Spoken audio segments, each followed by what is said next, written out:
এক গ্রামে এক গরিব কৃষক বাস করত। সে খুবই সৎ ও আল্লাহর প্রতি বিশ্বাসী ছিল।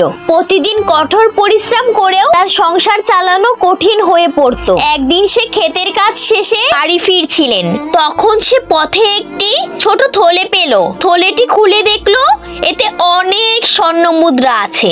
কৃষক ভাবলো, এগুলো তো আমার নয়, আমি যদি এগুলো নিয়ে নিই তবে এটি অসততা হবে। আল্লাহ কখনো অসৎ ব্যক্তিকে পছন্দ করেন না। তাই সে থলিটি গ্রাম প্রধানের কাছে নিয়ে গেল এবং বলল, আমি এই থলিটি পথে পেয়েছি, এর প্রকৃত মালিককে যেন খুঁজে বের করে থলিটি দিয়ে দেওয়া হয়। গ্রাম প্রধান খবর নিলেন এবং কিছু সময় পর এক ধনী ব্যক্তি এলেন। তার স্বর্ণ মুদ্রা হারিয়েছেন। তিনি কৃষকের সততায় মুগ্ধ হলেন এবং তাকে অনেক কিছু স্বর্ণ মুদ্রা উপহার দিলেন। কৃষক খুশি মনে বাড়ি ফিরল, কারণ সে জানতো তার সততার ফল সে দুনিয়া ও আখিরাতে পাবে।